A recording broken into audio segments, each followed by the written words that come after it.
नमस्कार, जोहार झारखंड में आपका स्वागत। मैं राहुल ओझा आपके साथ। बुलेटिन की शुरुआत बड़ी खबर देवघर से है, जहां बाइक सवार दो अपराधियों ने कंस्ट्रक्शन कंपनी के ऑफिस में घुसकर ताबड़तोड़ गोलीबारी की वारदात को अंजाम दिया है। फायरिंग करने के बाद अपराधी बाइक पर सवार होकर फरार हो गए। घटना नगर थाना क्षेत्र के रायण कंपनी मोड़ की है। दोनों अपराधी हेलमेट पहने हुए थे, जिस वजह से उनकी पहचान नहीं हो सकी है। मामले की सूचना पर देवघर एसपी घटनास्थल पर पहुंचे हैं और जांच पड़ताल में जुटे हुए हैं। पुलिस आसपास में लगे सीसीटीवी कैमरे को खंगाल रही है। फायरिंग करने की पीछे की वजहों का खुलासा अब तक नहीं हो पाया है। तस्वीर आपको दिखा रहे हैं, जहां पर यह पूरी वारदात सीसीटीवी कैमरे में कैद हुई है। कंपनी के अंदर घुसकर ताबड़तोड़ फायरिंग की गई है और अपराधी मौके से फरार हो गए हैं। दो लड़का लोग आया, एक बाइक पे था, एक अंदर आया, हेलमेट पहना हुआ था। जैसे बोलने का हम इसी जगह थे, जैसे बाहर आया हम लोग उठ के गए, लेकिन बाहर कोई भी नहीं दिखा। एक बार पब्लिक रुका हुआ था, वो लोग बोल रहा है कि बाइक पे दोनों इधर, लेकिन आगे दो गोली चलाया। खुदा का लड़का लोग नहीं बैठा था वहाँ।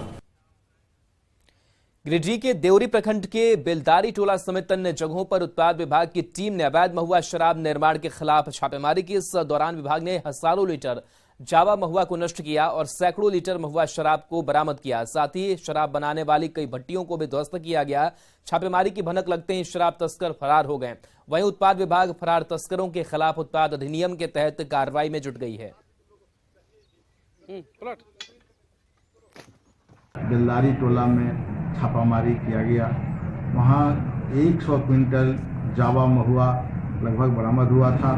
ये सभी शराब रामनवमी के अवसर पर खपाया जाता नज़दीक के बाजारों में, उससे शांति व्यवस्था भी बाधित हो सकती थी।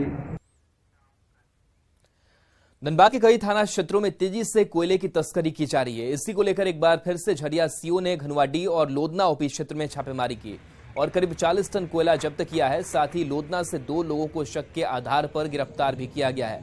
इससे पहले भी झरिया सीओ ने मोहरी बांध में छापेमारी कर 200 टन अवैध कोयला जब्त किया था।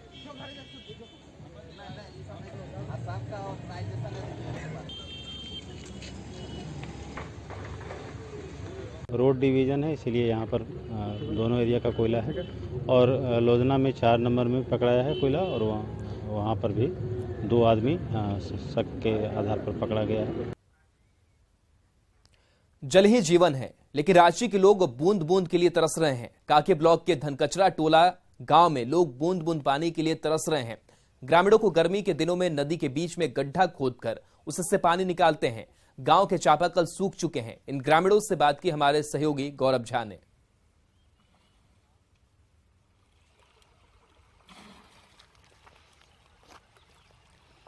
तो ये देखिए कैसे गड्ढे से पानी ये महिलाएं निकालती हुई नजर आ रही है। शुद्ध पेयजल की काफी संकट लगातार ये लोग झेल रहे हैं और खास करके जब गर्मी की तपिश बढ़ती है तो लगातार पानी का संकट गहराने लगता है। 2 तस्वीरें हम आपको दिखा रहे हैं कैसे स्थानीय लोग नदी के बीच गड्ढा खोदकर पानी निकालते हैं, फिर उससे अपने गांव ले जाते हैं।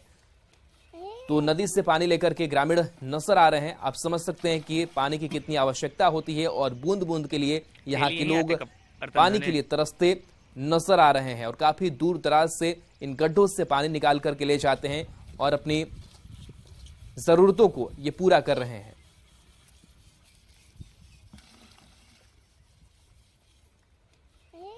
क्या इसी राज्य की परिकल्पना झारखंड आंदोलनकारियों ने की होगी कि कब जब बिहार से झारखंड अलग होगा तो झारखंडी लोग पानी के लिए तरस जाएंगे। इस वक्त हम राजधानी रांची में हैं और राजधानी रांची के ग्रामीण क्षेत्र की क्या स्थिति है इसकी तस्वीर एक बार आप देख लीजिए कि ये महिला इस गड्ढे से पानी निकाल रही है। पानी इस वजह से निकाल रही है क्योंकि इसी पानी को इन्हें पीना है और कितना गंदा पानी है पहले आप इस बाल्टीन में देखिए। और जिस गड्ढे से वो निकाल रही हैं वो इस बाल्टीन में डालती हैं, फिर इसी पानी को वो पीती हैं। महिलाएं हैं यहाँ पर। दीदी यही पानी पीते हैं? हाँ यही पानी पीते हैं। गंदा है ये? गंदा है तो क्या करे, पानी नहीं है। नदी में गड्ढा करके पीते हैं? हाँ यही पानी। हाँ यही पानी पीते हैं सर। जो अभी हम लोग पानी की बहुत समस्या है और जो अगर बरसात में बाढ़ आ जाता है तो बाढ़ में यही गंदा पानी होता है, उसी पानी पीना पड़ता है। बताया जाता है कि जब बरसात में पानी गंदा हो जाता है तो दूर से पानी जाकर लाते हैं और हाँ एकदम दूर 5 किलोमीटर दूर जाना पड़ता है बरसात में। जी दूर है यहाँ से पंचायत, यहाँ ही कौन सा पंचायत पड़ता है? राढ़ा पंचायत है, तो जंगल एरिया है इधर, बहुत लास्ट बॉर्डर है, इसके चलते इधर ध्यान नहीं दिया जाता है। स्थानीय लोग कहते हैं कि कई दफा हमने इसकी सूचना जो है हर किसी को दी है, लेकिन चूंकि प्रखंड मुख्यालय से, जिला मुख्यालय से गांव दूर पड़ता है, और इस महिला को आप देख लीजिए जिनके पीठ पर वो बच्चा है, और यहाँ से करीबन 1 किलोमीटर ऊपर ये पानी लेकर, या आधा किलोमीटर ऊपर ये पानी लेकर जाएंगी और इसी पानी को ये पियेंगी। दीदी इधर आइए, यही पानी पीते हैं? हाँ। तो ये तो गंदा पानी है, बीमारी का डर नहीं लगता? गंदा पानी है तो क्या करेंगे? नहीं पीना। कुछ कुआं चापाकल है, ये नहीं है तो न कुआं है, न चापाकल है, नल है, और यही वजह है कि ग्रामीण इस गंदे पानी को पीते हैं और अपनी प्यास बुझाते हैं। हर सुबह ग्रामीण यहाँ पर पहुँचते हैं, पानी भरते हैं और फिर अपने गांव में जाते हैं। सवाल कई सारे होंगे, चाहे वो विभाग से हो, चाहे वो सरकार से हो, चाहे वो उन तमाम अधिकारियों से हो जो इस गांव तक कभी नहीं आ पाते हैं, जो इस गांव की प्यास कभी नहीं बुझा पाते हैं। क्योंकि ग्रामीणों का कहना है कि जब दिन खराब होता है, यानी बरसात का वक्त आ जाता है, नदियों में गंदा पानी बहने लगता है, तो फिर ये रांची से रामगढ़ जिला पानी भरने के लिए जाते हैं, और यूं कहें कि एक जिले से दूसरे जिले जाकर पानी लाकर प्यास बुझाई जाती है। गौरव झा, न्यूज़ 18, रांची। पलामू में इस बार शुरुआती गर्मी से ही ग्रामीण इलाके में नदी तालाब सूख चुके हैं, जिससे पशुपालक किसानों को काफी परेशानी हो रही है। किसान अपने पशुओं को लंबी दूरी तय कर पानी पिलाने के लिए मजबूर हैं। लिसलीगंज पाकी प्रखंड क्षेत्र के हालात का जायजा लिया संवाददाता नीलकमल ने। बार किसान सुखाड़ की मार झेल रहे हैं। ग्रामीण इलाके में सभी ताल तलैया सूख चुके हैं। एक तरफ जहां इंसान परेशान है, वहीं दूसरी ओर बेजुबान जानवरों के लिए भी पानी मयसर नहीं हो रहा है। गांव में ताल तलैया, छोटी नदी और तालाब जो है वो पूरी तरह से सूख चुके हैं। ऐसे में जो पशुपालक हैं, खास करके पशुपालक किसान हैं, जो परेशान हैं, पशुओं को पानी पिलाने के लिए काफी दूर दूर जाते हैं। और आदमी के पीहू ला पानी चल गया तर में, तो ये मुश्किल से फिर पैदा पर पीते नहीं थे, खैलो भी तो आदमी पाई था, काम धाना लगते नहीं। गांव में सिंचाई का साधन होता, नहर होता, तो आज ये हालात नहीं बनते। आने वाले समय में और भी स्थिति भयावह बनने को है। अब देखने वाली बात होगी कि पशुपालक के लिए ये बड़ी चुनौती है कि कैसे अपने पशुओं के लिए वो पानी का इंतजाम कर पाएंगे। नीलकमल, न्यूज़ 18, पलामू। चलिए बढ़ते आगे। जमशेदपुर में आजसू पार्टी की केंद्रीय समिति की बैठक हुई, जिसमें केंद्रीय अध्यक्ष सुदेश कुमार महतो ने राज्य सरकार पर निशाना साधा और कहा कि इस सरकार ने 3 साल में जनादेश के साथ बड़ा छल किया है, नौजवानों के भविष्य के साथ खिलवाड़ किया है, नियोजन नीति के नाम पर अपना पॉलिटिकल एजेंडा सेट करने की कोशिश में सब कुछ उलझा दिया है। यहाँ के नौजवान 3 साल से लगातार एग्जाम की तैयारी कर रहे हैं, ये उम्मीद के साथ कि राज्य के शेष जो पद हैं अपनी अहर्ता के अनुसार स्थानीय नियोजन नीति के नई नीतियों के साथ वो कहीं ना कहीं अपनी सेवा राज्य के लिए देंगे, लेकिन ऐसा भी संभव नहीं हो पा रहा है। वातावरण को कहीं ना कहीं भ्रमित करने की कोशिश राज्य सरकार की ओर से लगातार हो रही है। डेवलपमेंट का कोई भी मानक, ये तो नीतिगत मुद्दे हुए हैं। हजारीबाग के पश्चिमी वन प्रमंडल क्षेत्र के दारू प्रखंड के कुछ गांव में हाथियों का आतंक लगातार 25 दिनों से जारी है। बिछड़े हाथी कभी किसानों की फसलों को नुकसान पहुंचा रहे हैं, तो कहीं घरों को तोड़ते नजर आ रहे हैं, जिससे स्थानीय ग्रामीणों के बीच दहशत का माहौल बना हुआ है। हाथियों के झुंड ने सोनडीहा गांव में जमकर तबाही मचाई। हाथियों ने कई एकड़ भूमि पर लगे प्याज, गोभी, गन्ना, केला, बीट जैसी फसलों को नष्ट कर दिया। ग्रामीण लगातार वन विभाग से हाथियों को भगाने की अपील कर रहे हैं, लेकिन वन विभाग हाथियों को भगाने में असफल नजर आ रहा है। खेत में 20 से 25 हजार रुपए का नुकसान हुआ है, जिसमें कद्दू, टमाटर और प्याज, मिर्चाई, सब सारा कुछ। बीट का फसल काफी खा चुका है। पैंप का काफी नुकसान, तोड़ फोड़ किया है, बहुत ज्यादा तांडव मचाया है। रामगढ़ में बदहाल और जर्जर हो चुके बिरसा मुंडा बस स्टैंड की मरम्मत की जा रही है। इस अत्याधुनिक सुविधाओं से लैस बनाया जाएगा। इस बस पड़ाव को डीएमएफ फंड से 4 करोड़ की लागत से बनाया जा रहा है। ज्यादा जानकारी दे रहे हैं हमारे संवाददाता जावेद खान। शहर के बीचों बीच स्थित बिरसा मुंडा बस स्टैंड को अत्याधुनिक सुविधाओं से लैस किया जा रहा है। यहां पर डीएमएफटी फंड से 4 करोड़ की लागत से नया बस स्टैंड बनाया जा रहा है। आप कैमरे के माध्यम से देख सकते हैं, निर्माण कार्य यहां जारी है। बताया गया कि 4 करोड़ से बनने वाले इस बस स्टैंड में कई सुविधाएं यात्रियों को दी जाएगी और इसे 11 महीने में तैयार कर लिया जाएगा। यहाँ पर सीधे हम बात कराते हैं कंस्ट्रक्शन कंपनी के प्रतिनिधि से, क्या क्या सुविधाएं हैं, कब तक बना लिया जाना? इसमें 11 महीना का काम करके देना हम लोग को फाइनल करना है। और इसमें क्या है कि यात्रियों को बहुत सारी सुविधा है। शौचालय की सबसे बड़ी सुविधा है, गंदगी से बचाव होंगे और उसके बाद ठहराव के लिए उनको जगह दी जा रहे हैं। बसें लाइन से लगेगी, किसी यात्री को परेशानी हो किधर की बस किधर है वो सबको मिल जाएंगे। टिकट के लिए यहाँ वहाँ भटकना नहीं पड़ेगा, जगह पर टिकट काउंटर है। काम शुरू हुआ है तो लगता है कि हाँ अब हम भी माने प्रगति के राह पर चल चुके हैं और हम भी माने सबके साथ आगे बढ़ रहे हैं और हमारा काम भी अच्छे तरीके देखे हमारा बन रहा है। हम लोग अभी बेचने उचने में परेशानी है, अब ऐसा ही बना दीजिए कि हम लोग का बेचने में भी सुविधा आप लोग को सुविधाएं मिलेगी। और जब 11 महीने में बिरसा मुंडा बस स्टैंड रामगढ़ का बन जाएगा तो यहाँ पर यात्रियों के साथ साथ जो यहाँ के बस के एजेंट हैं उन्हें भी कई तरह की सुविधाएं मिलेगी। ऐसे में यहाँ के लोग रामगढ़ के नए बस पड़ाव का बेसब्री से इंतजार कर रहे हैं। जावेद खान, न्यूज 18 रामगढ़। झारखंड में राहुल गांधी के सवाल पर कांग्रेस की ओर से जोरदार आंदोलन की रणनीति तैयार हो रही है। मकसद है जनता तक पहुंचना और विपक्षी दलों को एकजुट करना। ये रिपोर्ट देखिए।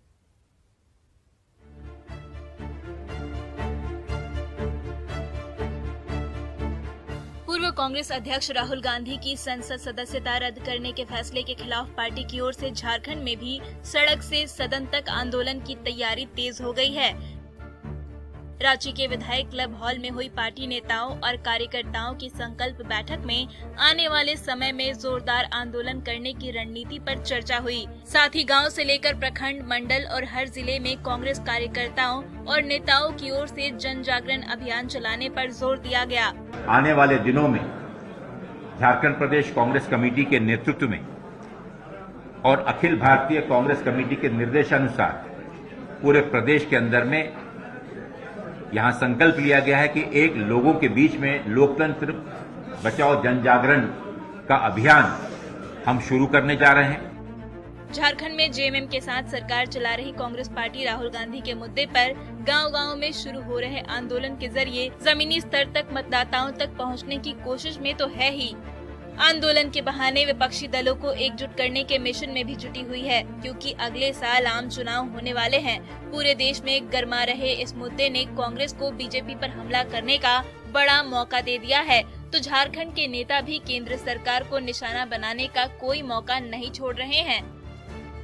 हमको बोलता है पार्लियामेंट में आप स्पीच नहीं दे पाना पा रहे। ये लोकतंत्र बचाने के काम हम बोल रहे हैं और ये संविधान को बचाने का बात बोलते हैं। कोर्ट पर हमारा कुछ ही नहीं है। लोकतंत्र और संविधान बचाने के लिए कांग्रेस पार्टी लगातार निरंतर अपना प्रयास करते रही। अभिव्यक्ति की आजादी को छीनने का काम यदि कोई कर रही है तो ये वर्तमान भारत सरकार कर रही है। तो क्या एकाधिकार आधिपत्य से देश चलेगा? क्या ये देश जो है अभिव्यक्ति की आजादी को छीन लेगा? लोकतांत्रिक मूल्यों में विचारों के मतांतर को समाप्त करके ये तानाशाही करेंगे। झारखंड में तैयार हो रही आंदोलन की जमीन ने कांग्रेस को पार्टी संगठन में नई जान फूंकने का सुनहरा मौका तो दिया ही है, बीजेपी पर हमला करके केंद्र सरकार की नीतियों को निशाना बनाने का भी अवसर दे दिया है, जिसमें कोई नेता पीछे नहीं है। निरंजन, न्यूज 18, रांची। बीजेपी नेता बाबूलाल मरांडी ने राहुल गांधी की सदस्यता जाने के मामले में कहा कि कानून सबके लिए बराबर है, कांग्रेस इससे बेवजह राजनीतिक मुद्दा बना रही है। बाबूलाल मरांडी पलामू पहुंचे थे, जहां उन्होंने लेस्लीगंज में शहीद नीलांबर पीतांबर की प्रतिमा का अनावरण किया। पाकी विधायक डॉक्टर शशिभूषण मेहता ने अनावरण कार्यक्रम का आयोजन किया था, जिसमें कई विधायक और बीजेपी नेता शामिल हुए। कानून तो किसी परिवार के लिए अलग से नहीं बन सकता है, कानून तो सबके लिए बराबर है। ये देश गुलाम नहीं है, स्वतंत्र है। एक गुलामी काल में ऐसे होता था, काले के लिए अलग था, गोरों के लिए अलग कानून था। अब ऐसा नहीं होगा, खास लोग हो या आम लोग हो, सबके लिए कानून बराबर है। जो अपराध करेंगे अपराध का सबको बराबर। अमृत भारत स्टेशन योजना के तहत चक्रधरपुर रेल मंडल के 15 रेलवे स्टेशनों का आधुनिक तरीके से कायाकल्प होगा। साथ ही यात्रियों के लिए कई तरह की सुविधाओं में बढ़ोतरी की जाएगी। चक्रधरपुर रेल मंडल के जिन 15 रेलवे स्टेशनों का चयन किया गया है उनमें झारखंड के चाईबासा, चक्रधरपुर, मनोहरपुर, डांगुआवापोसी, बड़ा जामदा, सिनी, राजखरसावा और गम्हरिया रेलवे स्टेशन शामिल है। जबकि चक्रधरपुर रेल मंडल के ओडिशा क्षेत्र के बड़बिल, राजगांगपुर, पानपोस, बादाम पहाड़, रायरंगपुर, चरौली और बिमलागढ़ रेलवे स्टेशन भी विकसित होंगे।